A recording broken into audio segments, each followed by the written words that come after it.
Hay historias que no deberían ser contadas, secretos que deberían permanecer enterrados. Pero esta es una historia que no puede ser silenciada. Este es el testimonio de un hombre marcado por la fe, perseguido por su creencia y arrastrado a una batalla que eligió. Un pastor cuyo nombre ha dejado una mancha imborrable en el mundo. Su viaje constará de 3 capítulos: religión, vicio y sangre. El pastor los está esperando y su verdad los cambiará para siempre.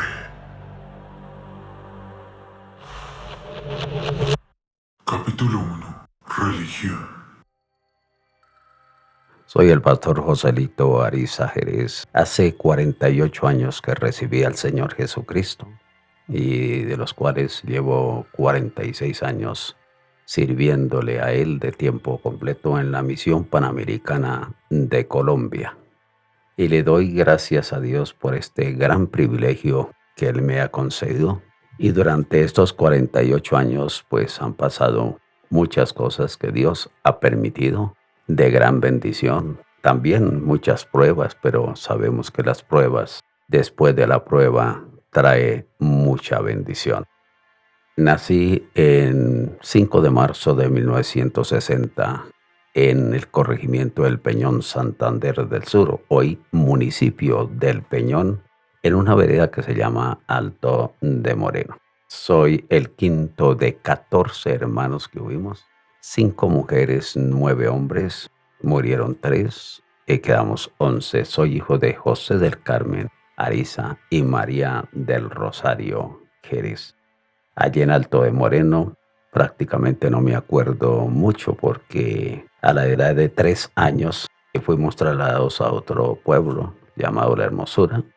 En la vereda Alto de Moreno mi madre me comenta algunas cosas que nos pasaron. Mi padre estaba en un terreno que estaba en una invasión y en una selva, y en el centro de la selva hicieron un ranchito, una casa, humildemente, porque mi padre y mi madre pues eran personas bastante pobres.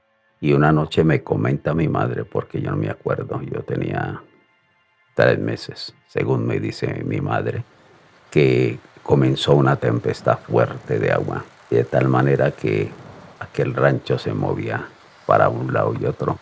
Y cuando ella escucha el ruido de un árbol que iba a caer, dice que me agarró, me apretó sobre su pecho y comenzó a rezar, pidiéndole a Dios que ese árbol no cayera encima de nosotros. Pues hubiera caído encima, ya no estaría aquí, porque desde 3 meses Dios nos había levantado al reino de los cielos. Esas tierras donde mi padre llegó eran tierras pues que era el primero que llegaba allá y derribaba bosque. Entonces era un terreno prácticamente del estado, pero era un lugar muy aislado. Mi padre trabajaba en esa tierra para sembrar lo que producía yuca, plátano, y de ahí tenía que cargar a la espalda unas 40 libras, por lo menos 7 horas para llevar a la tierra fría donde tenía otra casita humilde. Él no tenía bestia, entonces tenía que cargar eso a la espalda para medio darnos de comer a los que estábamos, los hijos que ya estábamos en ese tiempo. Y ahí mi padre compró una finca con un vecino en la vereda Alto Grande, corregimiento La Hermosura. Eso es del municipio de Bolívar, Santander del Sur. Estuvimos en esa tierra aproximadamente 3 años y allí pues tengo algo de recuerdo. Una tierra donde sufrimos mucho porque faltaba el agua. Sufríamos mucho por la falta de agua. Mi padre trabajaba ayudándole a los vecinos, mm, jornalero, y ganaba el sustento, hacía el jornal para medio mantenernos a nosotros.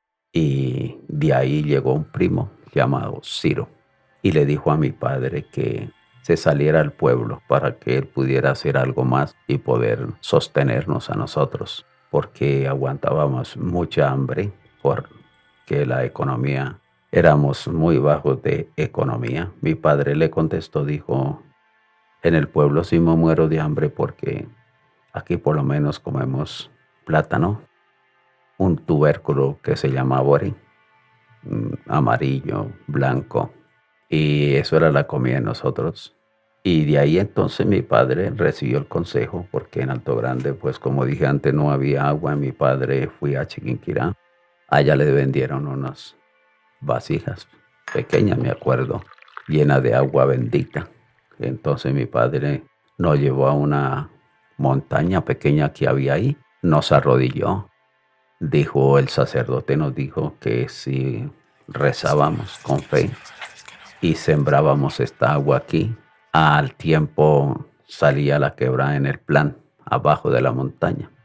Pues a la verdad es que lo hicimos, pero nunca salió el agua ahí.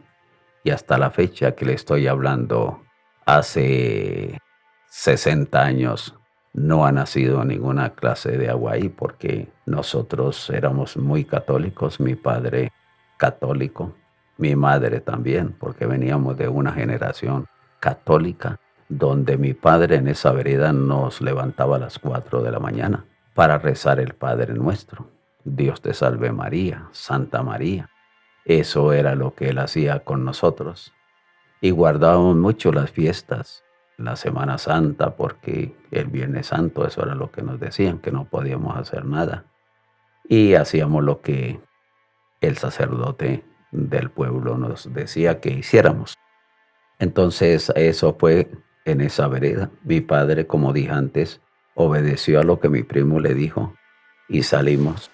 De ahí cuando yo tenía 6 años al pueblo de la Hermosura, un pueblo sin alcantarillado, sin agua, sin energía, sin carretera.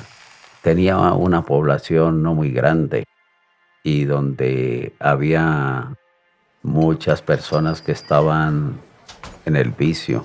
Si había un problema con dos vecinos, entonces el día martes, que era un día de mercado, estos vecinos salían, cada uno con su machete, y comenzaban a arreglar los problemas a machete.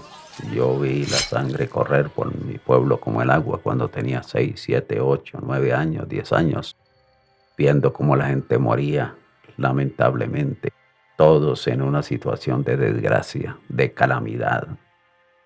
Ahí en la Hermosura estrené el primer par de zapatos, porque los profesores le dijeron a mi padre que no me podía enviar descalzo a hacer el primer año, que fue cuando tenía 6 años. Entonces tuve ese privilegio de tener un par de zapatos de caucho, un pantalón nuevo y una camisa blanca, porque el resto de ropa era con remiendo, no se sabía qué color era el pantalón y la camisa. Entonces yo andaba descalzo por la calle. El par de zapatos de caucho era solamente para ir a la escuela. El resto era descalzo en ese lugar. Nunca tuve el privilegio de tener un libro nuevo en toda la primaria. Siempre era de segunda o tercera mano porque no había dinero. Nunca a mí me dieron dinero para onces porque no había plata. Entonces ahí vivíamos en ese ambiente, pensando uno por qué le tocaba una vida así, sabiendo que yo veía como mis compañeros llevaban dinero para comprar el mecato, llevaban ropa nueva, zapatos nuevos, y uno así piensa el por qué uno le tocó esa situación así. Solamente yo pensaba eso, mi padre nos aconsejaba, nunca hay que robar, hay que trabajar, hay que luchar por la vida y salir adelante. Ese fue el consejo que él nos dio y está en nuestro corazón, ese consejo el que nuestros padres nos dieron. Y bueno, entonces ahí hice la primaria, pero teniendo por ahí unos 10 años de edad, llegó un personaje al pueblo. Entonces yo vi en la plaza que había un poco gente amontonada y vi que era lo que había allí. Y era un hombre con un libro en la mano.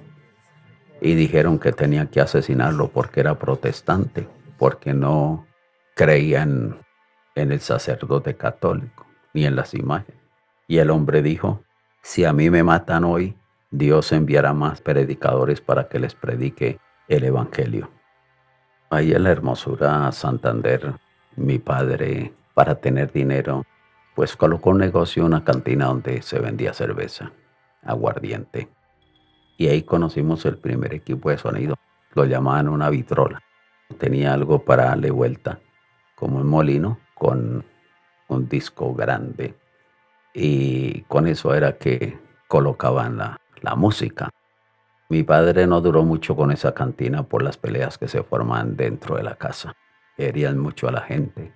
Entonces, después, él luchó para poner un negocio, una pesa de ganado, cerdo, ovejos, lo que encontrara, pues él lo compraba y vendía la carne el día domingo, lunes y martes. Entonces vino un aliciente para la economía. El ambiente dentro de la casa era un ambiente muy fuerte porque vivimos en un pueblo lleno de violencia. Entonces, cuando a nosotros nos dejaban solos, pues definitivamente que por nada comenzábamos a agredirnos los unos contra los otros.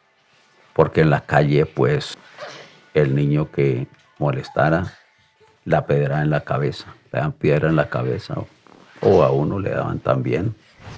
Y ver a un niño con la cabeza chorreando sangre era normal, porque ese era el ambiente de ese pueblo. Hasta aquí pensamos nosotros, bueno, Dios nos libró de tanta situación adversa, porque en el pueblo mataron mucha gente.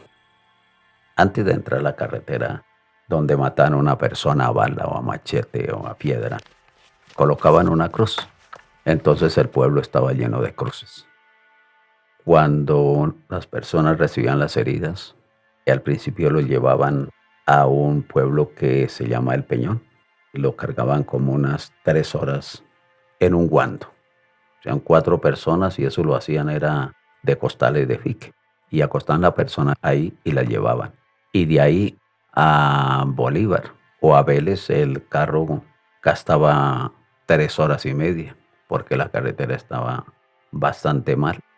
Después entonces ya establecieron un enfermero ahí en el pueblo para que pues auxiliara en cierta manera mientras llegaba al hospital las personas. Y eso era lo que pasaba ese ambiente. Entonces mi padre pues un hombre de muchas ideas. Mi padre no tuvo sino 1 año y medio de estudio y en ese tiempo era el hombre más intelectual en la región.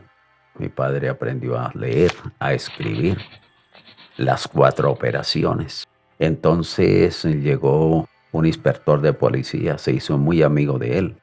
Y este inspector entonces comenzó a prestarle los libros del Código Civil. Y mi padre comenzó a leer todo esto y aprendió a hacer memoriales para cuando una persona quería amistarse con otra que tenía un problema, entonces en ese tiempo decía que había que hacer un memorial y llevarlo al juez. Y mi padre entonces le colaboraba al inspector para hacer ese memorial. Y aprendió muy bien que el juez lo recibía y pasaba. Lo mismo mi padre aprendió a hacer documentos cuando había compra y venta de terrenos. Lo llevaban a la notaría y pasaban bien.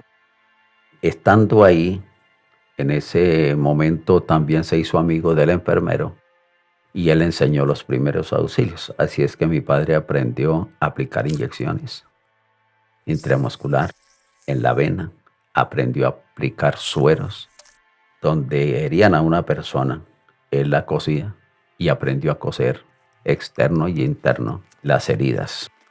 Y entonces, pues era admirable porque un hombre con 1 año y medio nada más. Pero también él entró con el tema de aprender la dentistería empíricamente. Le enseñó un dentista que había ahí dentro del pueblo. Entonces él tenía variedad. de negocios para poder recibir dinero y así entonces mantenernos ya una mejor vida, cada uno de nosotros. Era un hombre muy sociable, era un hombre muy amable. La gente lo quería mucho, porque cuando también había un problema de terrenos en dos fincas que estaban discutiendo porque alguien pasó el linder un poquito y el otro decía que no. Entonces llevaban a mi padre como un perito para que fuera testigo y yo fui con él. Fueron momentos un poco desagradables porque una vez querían pelear a machete y mi padre se metió por la mitad y les dijo a estos hombres que cómo hacían a matar por un pedacito de tierra nada más. Y metió paz. Mi padre era un hombre de mucha paz y llevaba paz a la gente por su forma de ser amable, muy cordial. Era un hombre también muy religioso, juntamente con mi madre, lo que los padres le enseñaron a él. Como dije al principio, ahí en el pueblo mi padre era el sacristán del cura. Se hizo amigo del sacerdote del otro pueblo que iba a mi pueblo. Entonces el sacerdote llegaba y mi padre lo atendía. Era el que estaba en el altar, pues organizándole la mesa cuando había la hostia y todas esas cosas. Era mi padre el que estaba al tanto. Pero también mi padre era un hombre, pues que en medio de eso, religiosamente también en medio de la ignorancia, él se consiguió 2 libros de mafia negra, donde él tenía capacidad de hacer cosas, porque yo tenía 3 verrugas en la mano izquierda y nos fuimos por un camino. Él también compraba ganado en pie y lo vendía. Y él consiguió un cordón rojo, hizo 3 nudos y me puso en cada verruga un nudo y movía los labios. Yo no escuché a él porque él era en la mente diciendo las cosas. Y lo último que me dijo dijo, el que recoge este cordón se le va a prender las verrugas. Y la sorpresa tremenda es que a los 15 días ya no tenía verrugas en mi mano. También cuando castraban un cerdo, un toro, en fin, y se infectaban y le salían gusanos muchas veces a los animales por la infección tremenda donde hacían la operación. Entonces las personas iban y le decían, don José, necesitamos que, pues, lo que usted sabe, nos mate esos gusanos. Y me acuerdo una vez que le dijeron, vaya, dijo, yo no necesito ir. Desde aquí, lo que yo sé, lo digo y los gusanos mañana amanecen muertos. Y él no le escuché tampoco, movió los labios, le dijo al hombre, vayas, y al otro día regresó al hombre, le dijo, ¿qué pasó? Dijo, anoche murieron todos los gusanos y amaneció al pie el toro los gusanos muertos. Pues yo una vez, uno como muchacho inquieto, y comencé a revisar por ahí en un tal baúl de esos de madera que llamaban antiguamente, y encontré ese libro y comencé a leerlo. Y ahí decía cómo se salvaba un negocio, cómo se corría una persona, cómo se atraía enfermedad a una persona, cómo se arruinaba una cosecha. Y bueno, en medio de ese ambiente vivíamos porque hoy la gente piensa que eso es lo que debe hacer porque no conoce las sagradas escrituras, no conoce la Biblia. Y hablando religiosamente, pues como el sacerdote decía que el que leyera la Biblia se volvía loco. Entonces mi padre una vez, yo no sé cómo, le llegó una Biblia en las manos o alguien se la dio, dijo, no, entierren ese libro para donde puedan porque si uno lo lee, queda loco. Y así era que pues no leíamos ese libro en ese tiempo. Yo estoy hablando hace de 58 o 57 años. Entonces no lo leímos por esa situación. Retomando este hombre predicador del evangelio que llegó a mi pueblo, ese día lo insultaron, lo expulsaron del pueblo y al fin el hombre se fue con otro cristiano que vivía en una vereda. Yo llegué a la casa y mi madre me dijo cuál era el problema, que se quería formar una pelea ahí en la plaza o qué era. Yo le dije, es un hombre con un libro que estaba predicando, que estaba hablando del evangelio de Dios, pero la gente lo quería matar por eso. Mi madre dijo: "Eso es un protestante, esa gente hay que exterminarla, porque no cree en la Virgen, no cree en los sacerdotes, no cree en los santos". Y yo como niño pensaba, pues, hasta matarlos, pensaba, bueno, y ahí yo seguí con mi vida, porque los niños es así, piensan un momento y después siguen con el juego, con los amigos de la calle. Pero eso se me quedó en mi mente, lo que dijeron la gente en la plaza y lo que mi madre dijo que de asesinar a estas personas cuando, pues imagínese, defender el sistema religioso de lo que creían las personas a bala o a machete para matar las personas que no tenían el mismo credo. Y estando en esta vida religiosa y al saber que ya habían llegado protestantes a las veredas porque al pueblo no dejábamos entrar ningún evangélico. La sentencia para ellos era muerte y el pueblo se puso de acuerdo que no se le comprara ni se le vendiera nada a los cristianos evangélicos para así exterminarlos y reinara solamente en la iglesia católica. Y mi padre, pues muy de acuerdo, llegó un pastor a esa región nuevo que no era de nuestra tierra y mi padre con otros amigos hizo un plan para asesinar al pastor. Gracias a Dios que Dios no les permitió asesinar a este pastor. Y me acuerdo también que una vez mi padre dijo: acompáñeme voy a comprar un animal, una novilla en el campo, y a quien se le iba a comprar era cristiano evangélico.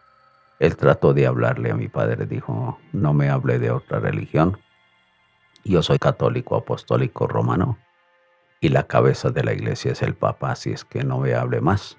No le habló más el hombre, fue prudente, entonces eso quedó así. Y seguíamos en este sistema religioso. En nuestro pueblo hacían fiestas como las hacen hoy en día, las fiestas a la Virgen del Carmen, bazares y todo eso.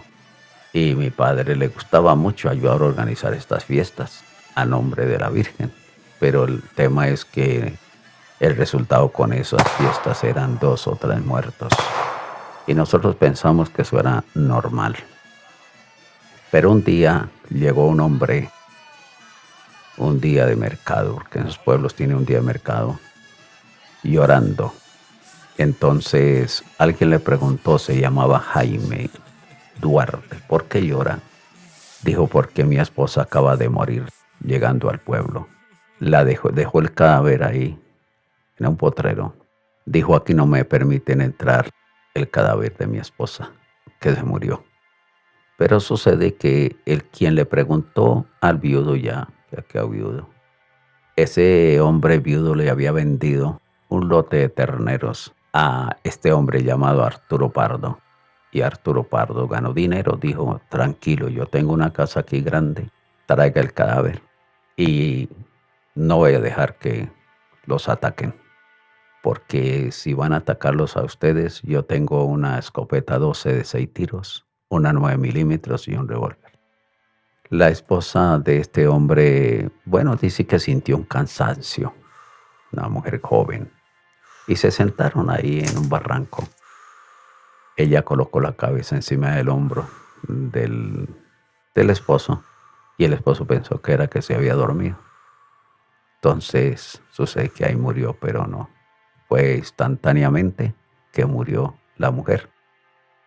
Entonces, como los evangélicos tenían la protección de Dios y la protección de un hombre también, pues que era católico, pero que estaba a favor del cristianismo, allá cuando una persona en ese tiempo le llegaba la muerte, entonces la velaban 2 noches, 3 días. Era tremendo porque si eran católicos en la noche rezaban casi toda la noche alrededor del cadáver. Y si eran cristianos evangélicos, pues también se cantaba, se predicaba el evangelio a las personas que llegaran. Y me acuerdo que yo, siendo un niño, entré a esa reunión. Y bueno, yo decía: bueno, ¿qué van a hacer aquí? Ellos cantaban, ellos lloraban y alzaban las manos. Yo dije: bueno, esta gente realmente lo que dicen es la verdad, que está loca, porque como en la misa es todo calmado y allá oraban en alta voz y yo no podía entender. Lo cierto es que ya sepultaron a esta señora y dejaron un líder ahí en el pueblo.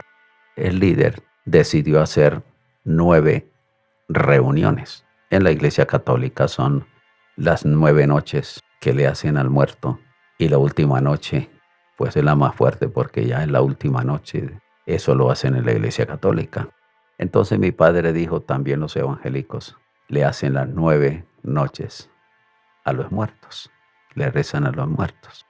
En esos días fueron unos hombres a atacar al líder y salió el dueño de la casa con la pistola en la mano y dijo, quien le pegue a alguno de estas personas en el velorio, dijo, esta arma se la desocupo toda. Y entonces en esos días no fueron a atacar a los cristianos evangélicos. En esas 9 noches, entonces la primera noche comenzaron a tocar una guitarra y no se reunía nadie, solamente estaba el viudo, el líder, la esposa y como 2 niños nada más. Y yo entré porque me gustó la canción, me gustó cómo tocaban la guitarra. Y mi madre me regañó porque yo llegué a las 9 de la noche y por dónde estaba, por la calle, ¿qué está haciendo hasta ahora? Yo no le contesté. A la segunda noche volví, a la tercera noche volví, a la cuarta o quinta noche, mi madre llegó a la reunión. Yo pensé que iba por mí para castigarme porque yo estaba con los evangélicos y me escondí en un sitio donde mi madre no me veía. Ella llegó y se sentó en una banca de madera, se cruzó de brazos para ver las personas cómo cantaban. Entonces al ver que ella se puso a escuchar, yo salí del escondite y me dijo, esta noche usted ha estado acá. Lo cierto es que al otro día le dije a mi madre, vamos, y yo me sentí bien porque mi madre me acompañó. A noche número 9, al final de la reunión llegó mi padre, saludó. Los que estaban ahí se asustaron porque pensaban que detrás de él iba gente a atacar a los cristianos. Y eso fue una pregunta, dijo, ¿tienen una Biblia que me la vendan? Dijo, pero que sea católica. El viudo tenía una Biblia y la tengo todavía. Esa Biblia fue hecha en Filadelfia, España, en 1965. Yo tenía 5 años cuando hicieron esa Biblia. Y mi padre dijo, léame que diga que es del obispo y del sacerdote tal. Y ahí dice la Biblia del obispo, del sacerdote tal. Dijo, véndamela. ¿Cuánto vale la Biblia? Le dijeron, vale 60 pesos. Mi padre sacó los 60 pesos y pagó la Biblia. Dijo, voy a leer esta Biblia a ver si lo que ustedes están enseñando es la verdad. Porque desde mi casa, desde la ventana, he escuchado todo lo que ustedes han enseñado estos días, porque la casa de nosotros queda frente a donde están haciendo la reunión. Y ahí comenzó el proceso de nosotros. Mi padre, gracias a Dios, compró la Biblia. Entonces comenzó a leerla y el líder cristiano le decía, lea algunas porciones y lo que no entienda me pregunta, porque mi padre no quería que le explicaran tan bien, sino que él quería leer solo la Biblia. Estando en esta situación, pues con un profesor del pueblo, ellos hacían la reunión cuando el sacerdote no estaba.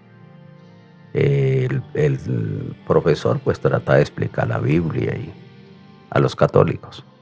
Pero un día el profesor en la mañana se puso a explicar la Biblia y en la tarde estaba borracho y peleando con un vecino. Entonces mi padre dijo, yo no estoy de acuerdo con esto. Yo no vuelvo a misa, no vuelvo tampoco, voy donde los evangélicos, me encierro solo a leer esta Biblia. Nos dijo a nosotros, ustedes verán qué hace. Entonces yo iba a misa y iba a culto, lo repartía.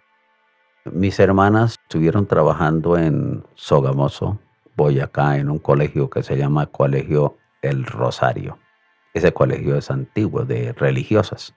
Allí conocí a una religiosa que se llama Sor Blanca Inés Sierra. Pues mi hermana Esperanza, muy juiciosa.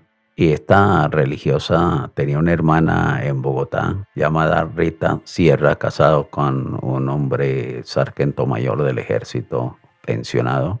Se llama, si no ha muerto, Jesús. Y sucede que le comentó a mi hermana, ya necesitaban una muchacha que le ayudara en los quehaceres de la casa. Y esta religiosa tomó una decisión de ir a buscar a mi hermana sin conocer Barbosa, Santander, Niveles. Y llegó a mi pueblo y nosotros no estábamos en el pueblo porque del pueblo a la finquita que mi papá tenía se gastaba por ahí unas 2 horas y media o 3 horas. Y ella buscó a alguien que la llevara. Y nosotros estábamos ahí cuando en un cultivo que teníamos ahí, una huerta casera, alguien llamaba, le decía Esperancita, Esperancita. Mi hermana se llama Esperanza. Y a nosotros nos decía mi papá que los ángeles eran blancos. Y cuando yo veo a la religiosa vestida de blanco, yo pensé que era un ángel, porque nunca había visto a una religiosa, a una monja. Cuando dije, llama a esa mi hermana Esperanza, mi hermana salió. Dijo, ay, es Sor Blanca Inés. Llegar allá a ese lugar nos dio una pena tan terrible porque estamos todos campesinos, sucios, estamos trabajando en el campo, abandonados. Y llegar un personaje de esos, por un lado nos dio mucho gozo, mucha alegría, porque en la jungla, ¿quién iba a ir para allá? Y nos habló y dijo, ay, es que yo vengo para que el papá de Esperancita la dejé ir a trabajar a Bogotá. En esa mi padre llegó, que estaba por donde un vecino. Se alegró mucho de ver la religiosa ahí. En ese tiempo llegar una religiosa a una casa, la gente se le acercaba y se arrollaba delante de ella para adorarla. Y salimos de ahí, llegamos con la religiosa al pueblo. La casa se llenó de gente. Quería saludar a la religiosa. La llevaron a la casa cural. Allá le dieron una habitación. Y duró ahí 2 días y le dijo a mi padre que dejara ir a mi hermana. No había colegio bachiller ahí en La Hermosura. Yo hice 2 veces quinto y los gané juntos. Entonces mi padre dijo, bueno, yo le dejo llevar a mi hija Esperanza, pero también este muchacho debe ir con usted. Y a quien se refería era a mí, que debía ir a Bogotá para que pudiera estudiar, hacer algo.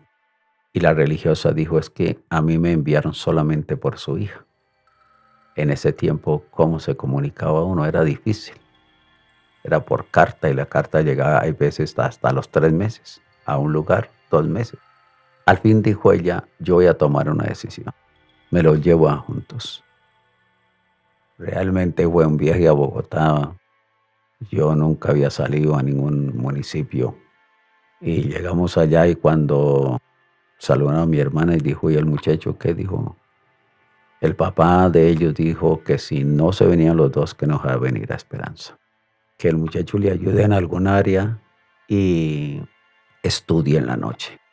El hombre tenía un mini mercado y ahí me enseñó a hacerle aseo, a atender a la gente. Yo tenía 14 años y ahí estábamos y entré a estudiar de noche. Hice una parte de estudio de bachiller allá en Bogotá y al final regresamos a la casa, pero mi hermana volvió a trabajar en ese lugar. Cuando estaba en Bogotá, pues anhelaba ir a alguna iglesia cristiana. Me acuerdo una vez que fui, me vi un local, entré a culto. No me saludaron, no me determinaron para nada, porque me vieron que era un muchacho. Entonces yo dije, nunca jamás volveré a este lugar y no volví, siguiendo a la iglesia católica, al Minuto de Dios, porque ahí en el barrio Bonanza, donde estábamos viviendo, había un templo, pero estaba hecho de palma y se quemó. Entonces mis patrones nos llevaban al Minuto de Dios por la 80 en Bogotá. Allá íbamos a misa y pensaba siempre en lo de la Biblia. En 1975 eso fue en 1975. Ya iba para 15 años. Cuando llegó el evangelista Gigi Ávila a Bogotá, repartieron por toda parte tratados. Pasó un cristiano repartiendo tratados, pero nunca volvió al lugar donde me repartió el tratado, no volvió. Que fuera la campaña, pero uno como iba a una campaña de esas. Bueno, y de ahí regresamos nuevamente a la casa, a La Hermosura. En ese tiempo mi madre iba a dar a luz a mi hermano menor de los hombres, mi hermano Edgar, habían puesto un programa radial en Vélez. Se llamaba Luz y Vida por Onda del Carare, una emisora afiliada a Caracol Radio en ese tiempo. Y mi madre le gustaba escuchar las canciones y le gustaba cómo el hombre explicaba, porque era un hombre muy carismático. Era un predicador que no atacaba ni a los sacerdotes, ni a la Virgen, ni a las imágenes. Entonces mi madre dijo, me gusta este hombre, cómo ora por los enfermos. Mi madre fue a dar a luz a Vélez y el hombre se dio cuenta que mi padre y mi madre estaban en el hospital y fue a buscarlos con el nombre propio hasta que los encontró y le dijo a mi padre, permite que yo ore por su esposa. Y mi padre dijo, hágalo. Oró por ella. Ya había dado a luz. Le preguntó, ¿ustedes cuándo se van? Dijo, el sábado. En ese tiempo ya había entrado carretera y entraba un camión cada 8 días que gastaba como unas 5 horas para llegar a ese pueblo, una carretera bastante mala. Y le preguntó el predicador, ¿cuándo le dan salida? Dijo, mañana jueves, pero no tenemos para dónde irnos. Mi papá dijo, no tengo plata. El predicador dijo, tranquilo, que yo ya tengo el lugar donde le damos comida, donde le damos dormida a usted y a su esposa y ya en el niño. Y el predicador llegó donde un hombre llamado Julio Pineda, que era el supervisor. Después yo me di cuenta de las obras que estaban abriendo y le dijo, bueno, necesitamos una pieza donde hospedar una pareja, porque ya les dije. Y el pastor dijo, pero usted no dijo nada. Dijo, pues yo me comprometí, respáldeme con esta situación. Al otro día el hombre fue y se llevó a mi papá, a mi mamá, le dio dormida jueves, viernes y comida. Y el sábado le dijo a mi padre, ¿ustedes permite que yo vaya con ustedes a la Hermosura? Y mi padre dijo, está bien, camine. Este hombre muy decidido, porque hasta ahora veía a mi padre y a mi madre y sabía que en ese pueblo no podía entrar un predicador porque lo podían matar. Y se fueron, y cuando llegaron allá, pues yo ya tenía 15 años, ya estaba grande, ya más o menos. Le dije a mi padre, ¿este hombre quién es? Dijo, ese es el que sale por la radio del programa Luz y Vida. Y nos vino a acompañar. Esa noche hicieron una reunión de pagaron a un hombre que matara al predicador y que lo matara porque no creía en la Virgen María. El hombre que iba a asesinar al predicador se puso una ruana, es tierra fría, y por debajo de la ruana llevaba la pistola. Cuando el predicador fue a predicar, dijo, esta noche les voy a predicar el Evangelio de Jesucristo. Jesucristo, el Hijo de la Virgen María. ¿Por qué lo iba a matar? Porque no cree en María. Y él nombra a María, entonces guardó la pistola. Dijo, ¿cómo lo voy a matar si él cree en María? Esto es como otra clase de evangélicos, y guardó la pistola. Dicho por él mismo, porque después ya él entró un tiempo al evangelio y lo confesó, que él era el que asesinara al predicador. Esa noche mi padre nos reunió a todos porque ya eran 13 hijos. Entonces era una familia grande. Y nos reunió mi padre. Mi padre aceptó a Cristo no solamente porque alguien le predicó, sino por hechos. Y dijo, hasta hoy fui católico, porque qué sacerdote me visitó en el hospital y rezó por mi esposa. Qué sacerdote, él dijo, vino a acompañarnos, nos dio dormida 2 noches y comida. En cambio, este hombre sí lo hizo. Desde esta noche en adelante me declaro cristiano evangélico. Esa noche recibió mi padre, cuando hicieron el culto en la casa, levantó la mano. Cuando ¿quién quiere recibir a Cristo? Yo la levanté también porque mi padre la levantó. Y va a ser 49 años que tomamos esa decisión de fe, de recibir al Señor Jesucristo en nuestro corazón y ser la primer familia en ese pueblo de decir, vamos a seguir al Señor Jesucristo. Y no vamos a seguir la tradición, vamos a hacer lo que la Biblia nos dice. Al otro día llegó un hombre con 3 más que eran amigos de mi padre, golpearon la puerta y dijeron, salgan. Esa casa era una casa de 2 pisos y tenía una ventana, y mi padre abrió la ventana Él estaba comenzando el evangelio. Mi padre tenía una escopeta 16 y tenían, eso lo llaman cartuchos, en una bolsa y algunos recalzados por él mismo. Eran unos cartuchos como de metal y entonces la persona misma los cargaba. Y eso vendían ese estuche donde ellos le metían todo y por detrás le colocaban un fulminante, lo colocaban en la escopeta y lo disparaban en un tiro que a una distancia de 15 metros podía matar 2 personas. Eso se le metía hasta estas, que lo colocan a los molinos. Es una bola de acero redonda. Le metían todo eso para que el impacto fuera más fuerte. Prácticamente un disparo, es como decir una granada pequeña.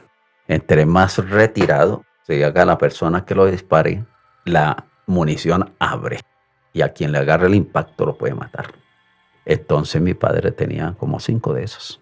Y llegaron estos hombres y le dijeron, José Ariza, usted es un traicionero. Ahora traicionó la Santa Madre Iglesia Católica. Ustedes se van o nos vamos. Se mueren o nos morimos.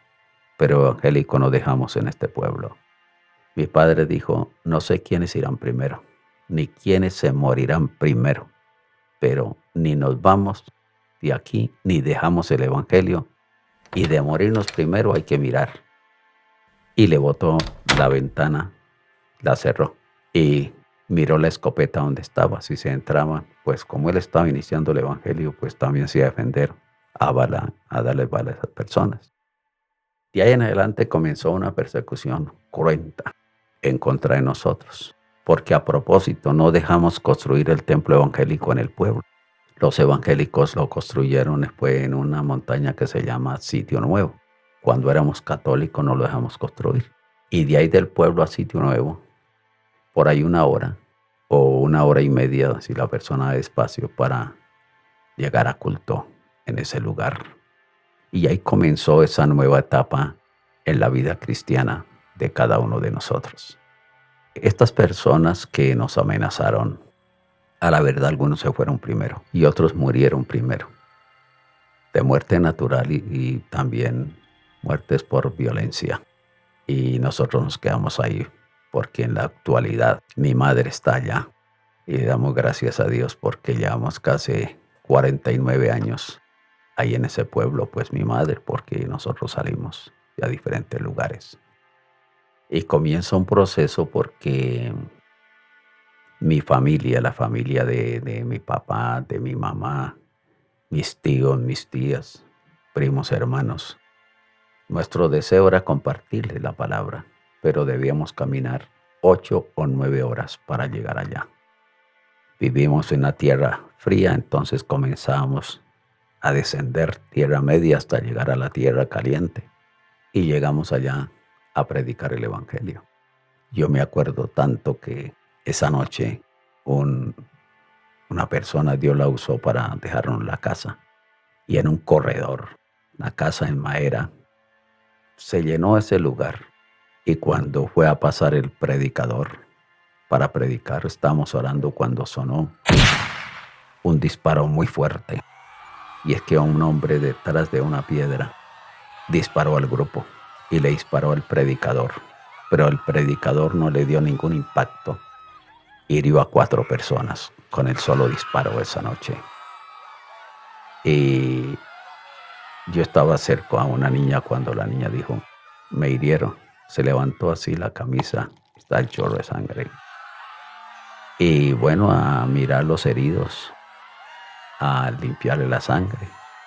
Pero los impactos no penetraron, Dios no permitió eso. Resultó siendo un primo de nosotros que disparó porque nosotros seguíamos el evangelio y disparó esa noche. Entonces, esa vereda donde nos atacaron, muy lejos del pueblito, por caminos muy difíciles, ahora hay carretera. El tema es que la persecución era porque mi padre, como era un líder, era sacristán del cura, pero al mismo tiempo ayuda a liderar los bazares y todo eso. Tenía amigos que jugaban billar, naipe, se emborrachaban.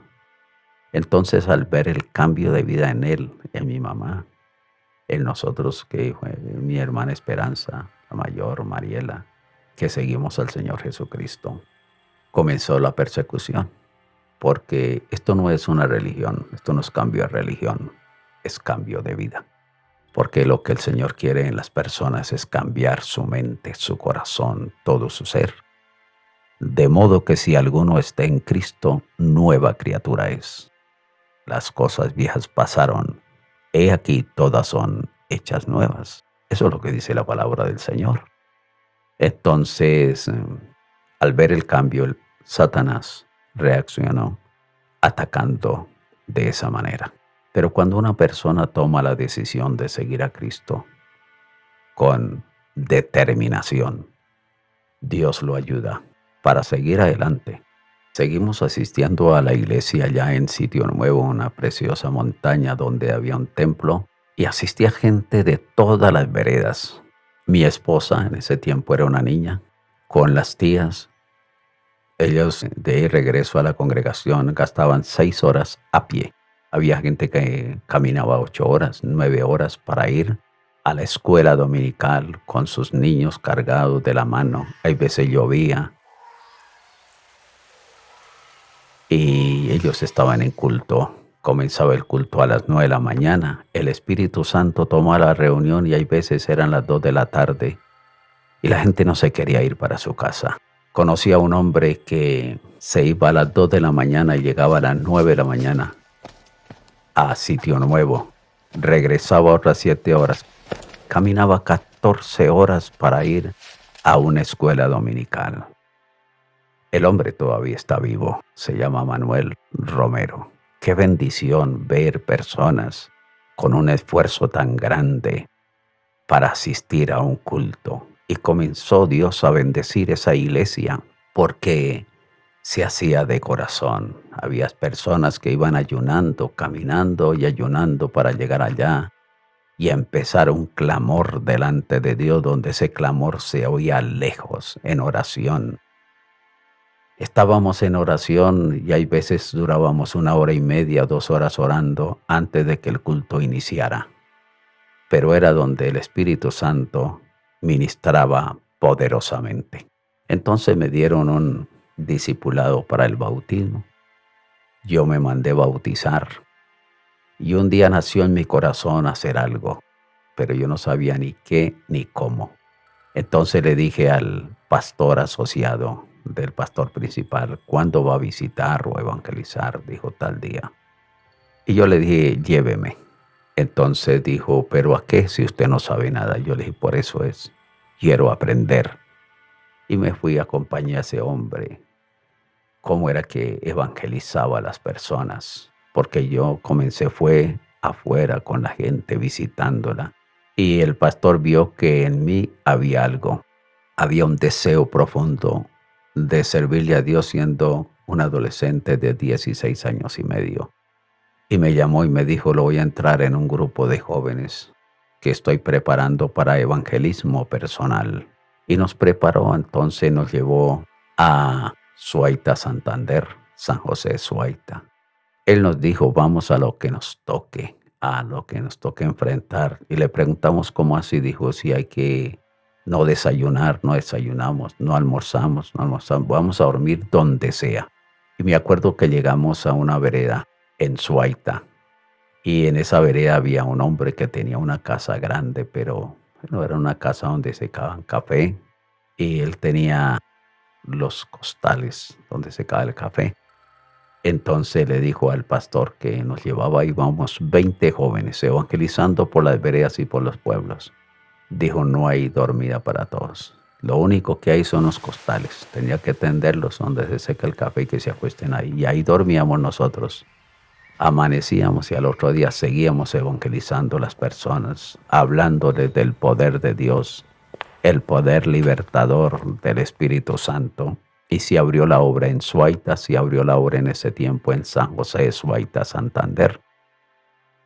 Y entonces en Barbosa también, fuimos a evangelizar a Barbosa. Y yo sentía en cierta manera un temor de hablarle a la gente, porque encontramos personas preparadas intelectualmente y nosotros veníamos del campo. Y comenzó un temor en mí, un miedo, y fuimos a Vélez a predicar. Y en Vélez le dije al Señor que hiciera algo conmigo, que me quitara ese temor, y si no yo tendría que irme del grupo. Y al otro día invitaron a las personas, los pastores, a los jóvenes a orar a las 4 de la mañana. Y a las 4 de la mañana comenzamos el clamor. Y fue la experiencia más poderosa que tuve en ese tiempo, comenzando el Evangelio. Ore y ore, se me olvidó la noción del tiempo, eran las 4 de la mañana cuando iniciamos. Yo me acuerdo que me arrodillé con otros jóvenes que estaban lo mismo, que Dios hiciera algo. Y lo que yo escuché fue una canción suave, una canción angelical. No la he vuelto a escuchar. Y se vino esa canción y entró por mis oídos. Cuando entró por mis oídos esa canción, quedé hablando en lenguas. Yo no sabía que era bautismo del Espíritu Santo. No podía hablar el idioma, entonces comencé a hablar en otras lenguas. Y el pastor de la iglesia, nosotros, me puso las manos encima y me dio una profecía. Tampoco sabía que era profecía, estaba muy nuevo. Y Dios me habló a través del pastor que Dios tenía un ministerio grande y poderoso y que iba a florecer, pero que tuviera cuidado porque el enemigo me quería destruir. Sentía un gozo, una alegría tremenda. Cuando a mí me dijeron, levántese porque vamos a evangelizar, eran las 9 de la mañana. Yo duré 5 horas arrodillado orando, y si me hubieran dejado ahí había pasado todo el día. Se fue el temor, se fue el miedo. A quienes me encontraba le hablaba el evangelio. Algunas personas nos escuchaban, otras nos daban piedra. Yo sentía el golpe en la espalda, apenas sentía algo en la espalda, pero no sentía, era tanto ese poder y ese gozo, esa alegría en el Señor, que yo no sentía esa pedrada esas piedras en la espalda. Y en una plaza pública orando por la gente, predicando el evangelio, sentía una alegría muy grande, porque donde está el Espíritu de Dios, donde el Espíritu Santo da el poder, da la autoridad, usa a las personas. Y de ahí en adelante comenzó una etapa nueva, pero siempre seguía en mi corazón una inquietud, porque económicamente no teníamos mucho. Y unos jóvenes nos dijeron, vamos para Venezuela, allá podemos trabajar mejor, podemos ganar mejor dinero.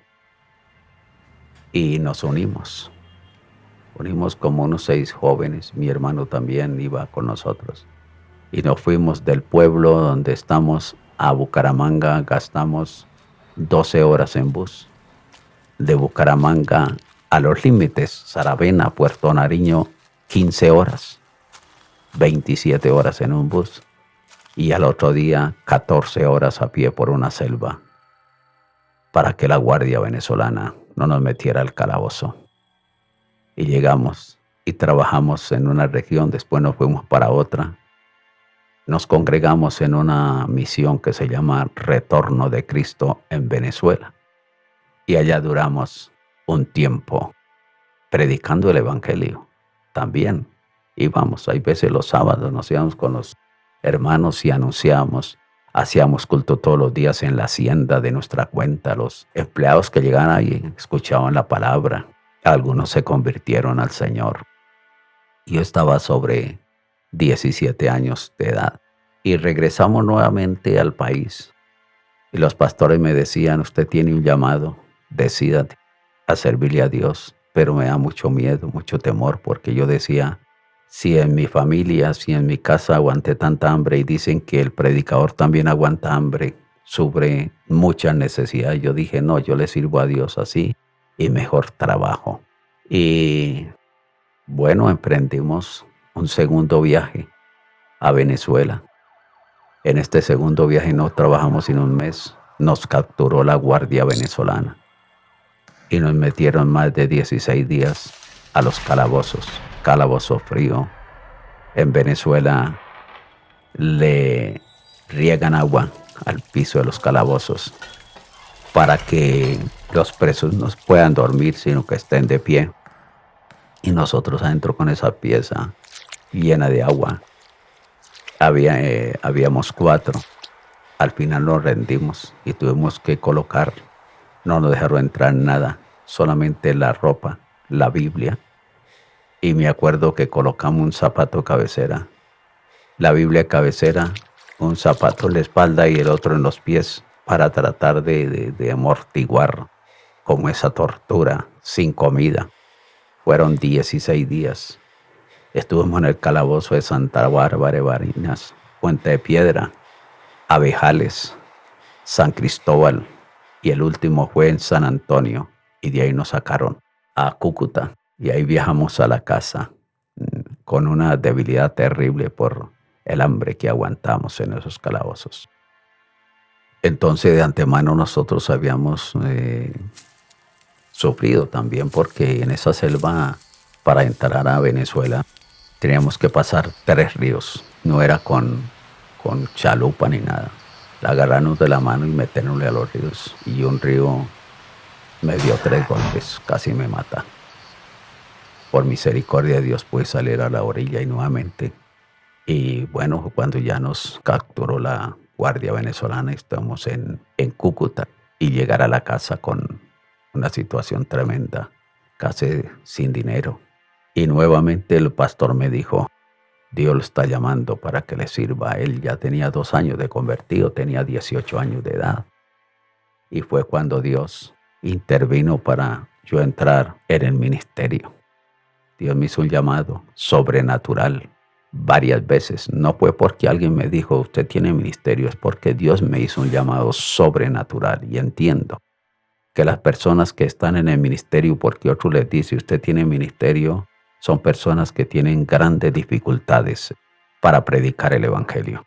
A mí me lo hizo Dios, algo especial, de tú a tú, donde no aguantaba el poder del Espíritu Santo sobre mi propia vida. Ese trato en Venezuela del calabozo, Dios lo permitió y yo lo acepté como una disciplina por no responderle a él al llamado. Como mi padre trabajaban en la parte dental y también empíricamente aprendió a hacer extracción de pieza dental. Entonces íbamos a una región muy lejos. Las personas para que le hicieran la extracción de una muela, un diente, tendrían que caminar 7, 8 horas. Entonces mi padre iba hasta allá y allá hacía el trabajo y yo fui con él. Y aún muy joven, que se le hizo una extracción dental, porque yo aprendí también todo eso. Se bañó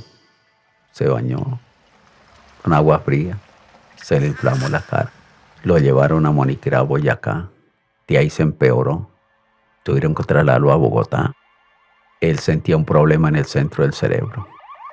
Entonces un líder me dijo a mí, que llegó a ser pastor, que fue el primero que nos habló. Dijo, si usted no le sirve a Dios y el muchacho se muere, se va a la cárcel. Escoja entre la obra y la cárcel. Yo no le contesté nada, me fui a Bogotá a llevar dinero. No conocía a nadie. Y frente al Hospital San Juan de Dios, debajo de un árbol, comencé a meditar de lo que este predicador me dijo de la cárcel o la obra. Y le dije al Señor, le voy a servir, voy donde me mande, como lo que me den, duermo donde sea, pero extiende su mano para sanar a este muchacho que se está muriendo en este hospital. Me permitieron entrar al hospital, está en el 5º piso. Entré, lo busqué, ya le habían rapado la cabeza, han quitado todo el pelo porque lo iban a operar. Él me dijo, tengo miedo porque los médicos dijeron que yo tengo un 20% que vivo, el 80% es que si me operan me muero. Y si no me operan me muero. Yo le dije, tranquilo, usted morirá, pero no de esto. Dijo, ¿por qué? Yo le dije, después lo comprenderá. Oré por él. Le dije, Señor, debajo del árbol, frente a este hospital, yo le dije, y yo le voy a cumplir, le voy a servir, pero extiende tu mano de poder y sana a este muchacho. Esa fue la oración que hice. Le hice esa oración, le puse la mano en la cabeza Él me comenta que a los 5 minutos se le quitó toda clase de dolencia. Ya no tenía dolor en el centro del cerebro. Volvieron a examinarlo, sano completamente. A los 8 días llegó a la casa, sano. Yo me fui para Barbosa, Santander. Allá me encontré al pastor de la iglesia.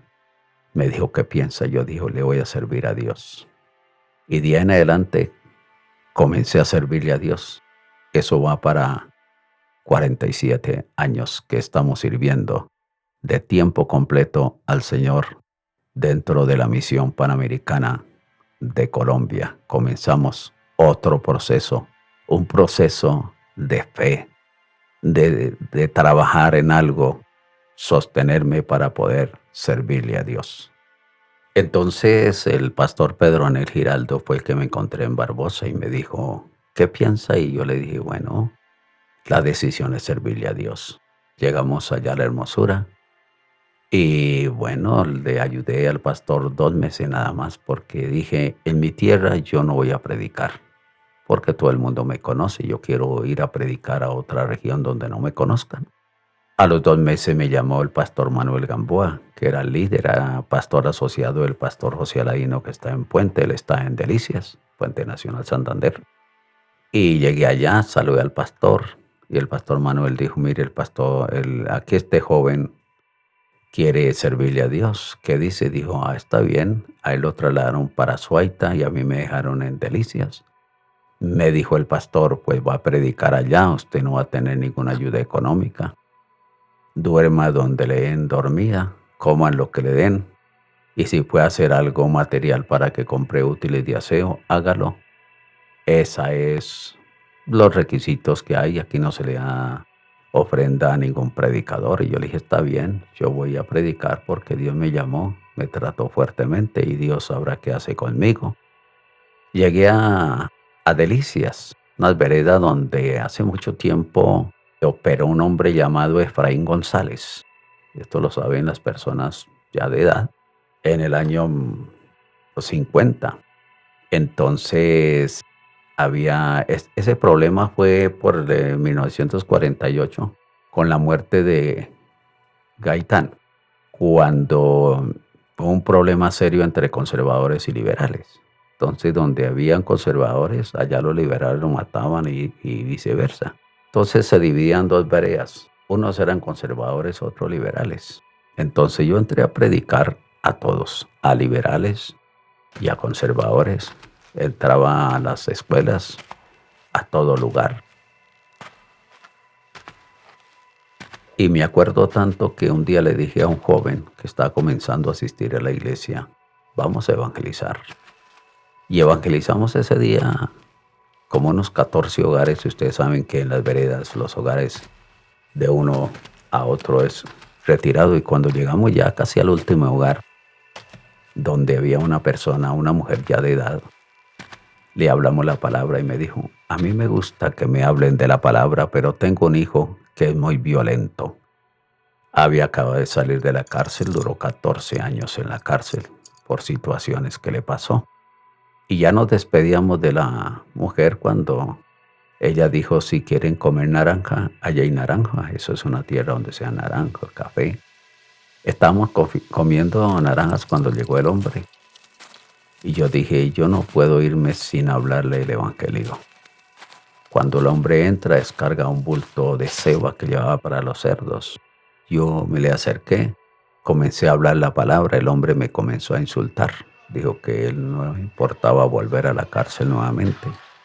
Me amenazó de muerte. Entró, yo escuché cuando le quitó el seguro a la pistola. Y la mamá se metió por la mitad. Yo dije, ya le hablé la palabra, usted es responsable. Yo volteé a la espalda. Pero el enemigo como que me decía en mi mente que al voltear la espalda el hombre me disparaba. Y no fue así, Satanás es mentiroso. Yo entré a un cafetal y nos fuimos. Esa fue una de las experiencias que tuvimos allá en esa región. Seguimos predicando el evangelio. Esto a mí no me asustó porque yo estaba dispuesto a dar la vida por el Señor Jesucristo. Y yo dije, si me matan por el evangelio, me matan por una buena causa y me voy al reino de los cielos.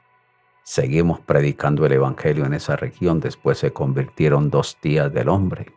Y al fin el hombre se acercaba a escuchar dónde estábamos.